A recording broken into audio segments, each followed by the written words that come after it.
You know that moment when doubt creeps in, and you're unsure if you're ready for the challenge ahead.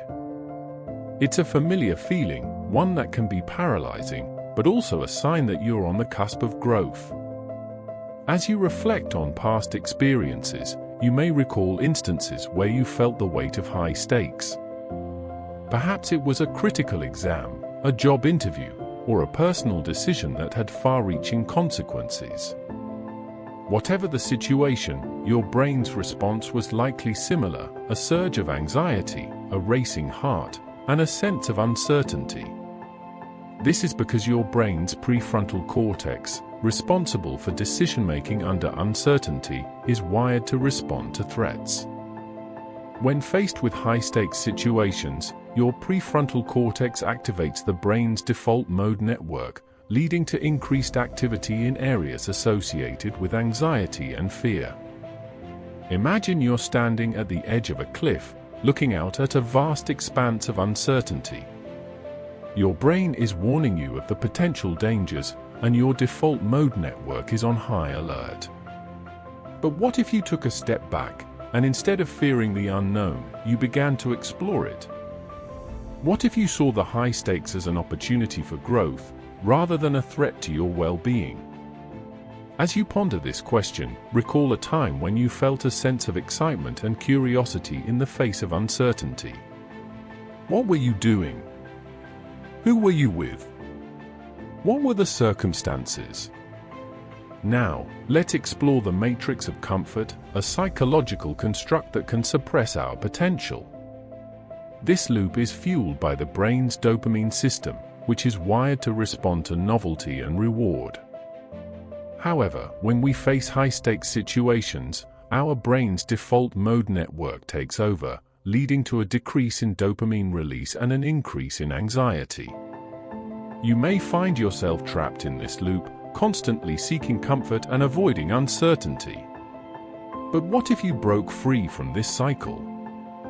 What if you began to see the high stakes as an opportunity for growth, rather than a threat to your well-being? As you reflect on this question, consider the life of Frederick Douglass, a former slave who became a prominent abolitionist and orator.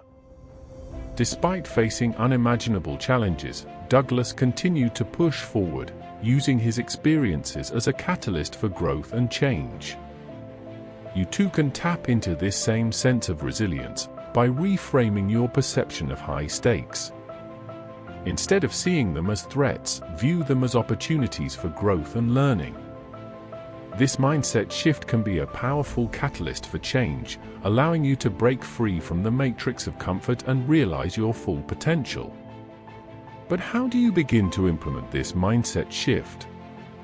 Start by taking small risks, ones that feel manageable but still push you out of your comfort zone. Write down one risk you will take this week, no matter how small it may seem. Share your commitment with a trusted friend or family member, and hold yourself accountable. As you take this first step, remember that growth and change are often the result of small, incremental actions. The key is to start small and build momentum over time. By doing so, you'll begin to develop a sense of confidence and resilience, one that will serve you well in the face of high stakes. But what if you're still unsure? What if you're hesitant to take the first step? That's okay.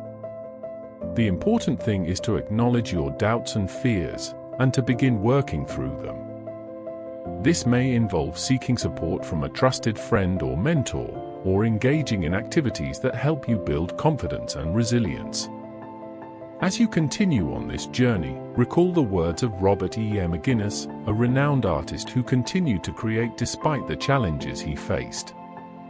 "Art is a way of life, not just a profession," McGinnis once said. You too can view high stakes as a way of life, one that requires you to be present, engaged, and resilient. By doing so, you'll begin to see the world in a new light, one that is full of possibilities and opportunities for growth. So, today, take one small step, face the doubt you've been avoiding. Write down one risk you will take this week, no matter how small it may seem. Share your commitment with a trusted friend or family member and hold yourself accountable.